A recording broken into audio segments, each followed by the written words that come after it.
Hi, this is Professor Monk, and this is part four, the last set of slides for chapter 11. We talk about belonging and achievement. Let's talk about need to belong. So have you ever wondered whether or not the need to be part of an affiliation, to be part of a group, for example, to have long-term, like you probably have friends from your high school days or from your hometown, and now you have friends in college. So maybe you've wondered about, maybe you've noticed that there's a difference in how you feel about those relationships. And have you ever wondered why that might be the case? So the research does suggest that that there is a need to belong, and it's a motivation to maintain relationships. So here we're not talking about the need to make 10 new friends. To have a lot of people who can say that we know, but rather the motivation to have longer term, sustained relationships with people. So these are people that know you, have known you for a longer period of time. These are the people that you would consider your best, your best and long lasting friends. And of course, it involves your family and your relatives and people who have known you for a long period of time. So why would there be a need? Why would we want have this need for a long? Why would these longer term relationships be important to us? Well, one reason might be that we've learned over time that they're needed for survival. There need to be some relationships that we can count on.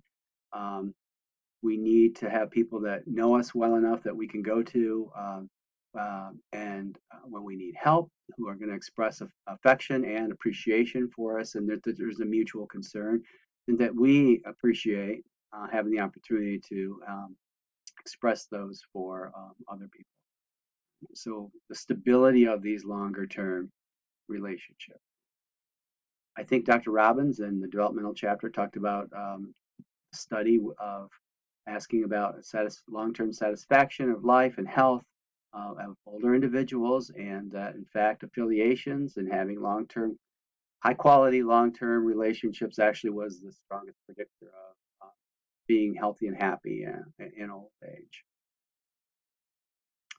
It can explain need to belong, can also help explain something that seems somewhat paradoxical at times, in that the tendency of some individuals to want to sustain relationships that and to want to keep to not sever relationships even though they're not healthy, and can actually be abusive. So why is it that people may want to maintain that connection and that family identity, even though it's not healthy? Well, it could be that in fact we do have a tendency to want to preserve these longer term relationships. Could be that, and it may lead us to believe things like it's going to get better, right? That in long term relationships there are good times and there are bad times, and that this one will eventually get better. So this could help explain something that's really difficult to understand when you see it happening. And then the authors point out something I hadn't thought about before, and that's parenting. Um, and does there seem to be such a strong appeal to parenting? Why do so many people want to do it, despite the fact that there's a lot of challenges that go along to parenting?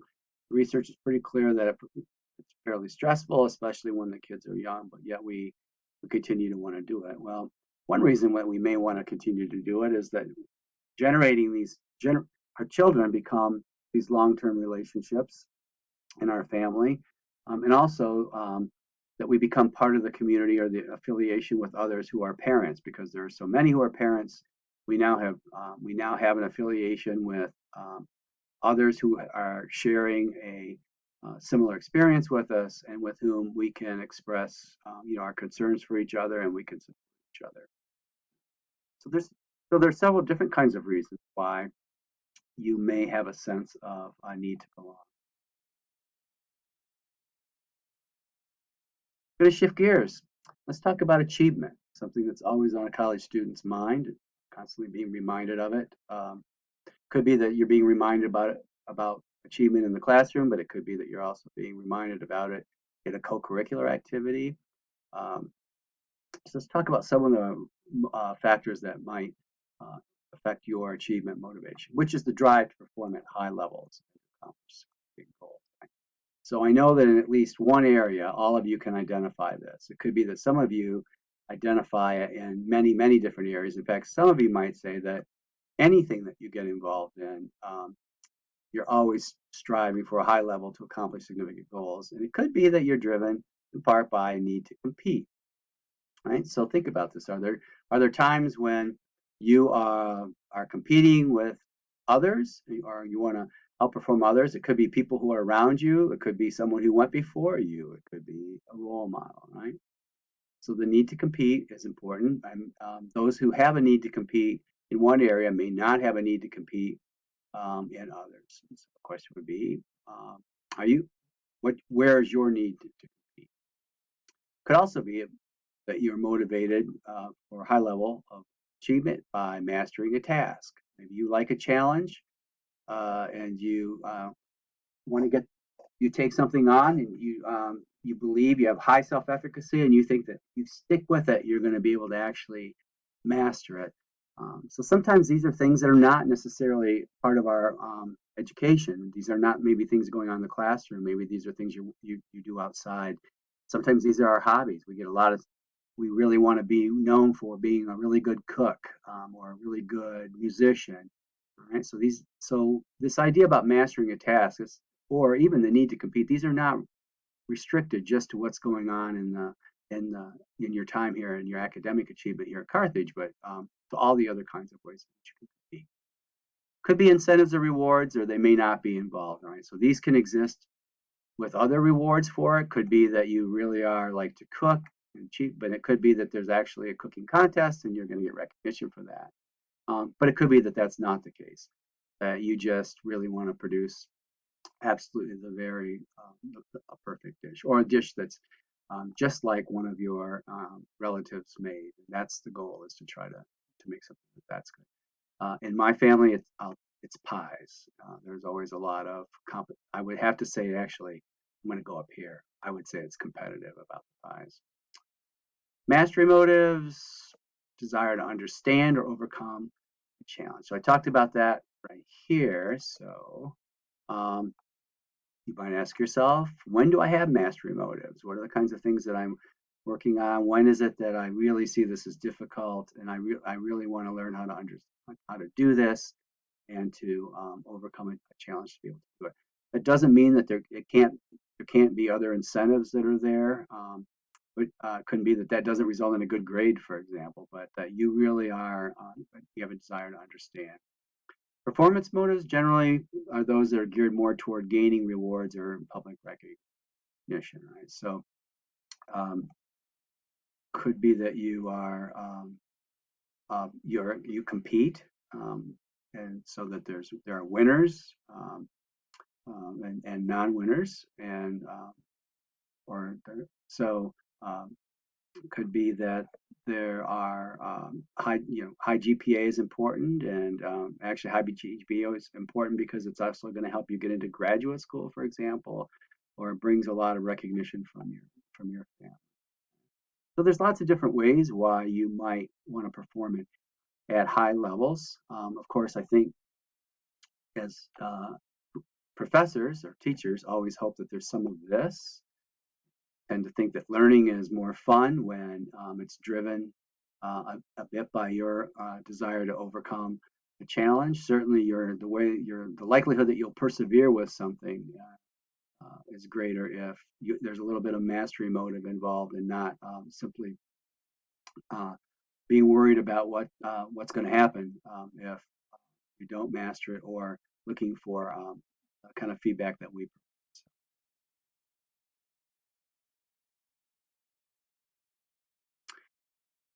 In chapter 6, we talked about operant conditioning, and we talked about positive reinforcement, negative reinforcement. So this is related. Talk about approach goals. So approach goals, we're doing so. You're motivated because you're drawn toward some sort of an incentive. Okay. So as a college student, your praise. It's not financial reward, not yet, although you could see financial reward in the future. So it's praise, but it's also good grades, right? Could be recognition, could be uh, being recognized as a standing out in your class or in your student organization. There's lots of ways in which you can distinguish yourself. Um, so you're driven by the positive things that are going to come um, um, from achieving. Avoidance goals involve negative reinforcement. And that is, so both of these involve working hard, right? Putting forth the effort, increasing behavior, because that's what reinforcement does. But we know in negative reinforcement, where the behavior goes up because it helps us to avoid something, right? So it terminates a condition or it avoids something. So could be that you're studying hard and trying to get good grades because you're worried about avoiding what happens if you don't do those things. Failure. Right? So what could be that you want to work hard to perform because you don't want to. You're a musician and you are working hard because you're going to be playing in front of friends and you want to avoid the embarrassment um, that comes along with not being good at that. So certainly, and we're thinking about this sounds like more fun, doesn't it? This being motivated to work hard sounds better under these conditions. The reality is, we don't have to tease this out, but the reality is there's probably both of these going on for most of us most of the time. Here's some new content that I have introduced for this chapter. This is not in your textbook. I think you'll be okay with this because I think you'll find it interesting. Students usually do.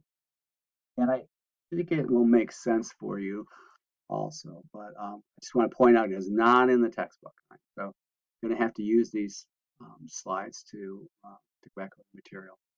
It's about optimal level of arousal, right? So it goes back to the homeostasis theory that I talked about, I think, in the two sets of slides when we were talking about hunger before. It may have been the very first set of slides. We're talking about homeostasis, and that is trying to maintain a steady balance of an internal state. In this case, what we're talking about is arousal. So what is arousal? Physiological activation.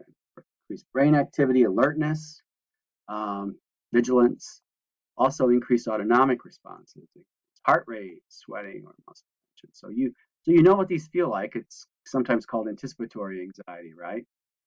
Right. So sometimes we're comfortable with that before an event, before an exam, or before a performance. These might necessarily go up.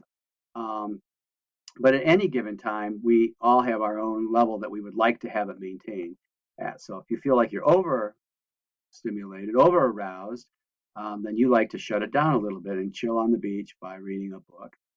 But maybe you really like to get the adrenaline going, so to speak, and you're a thrill seeker. So if you have a day off, what you're going to do is go skydiving.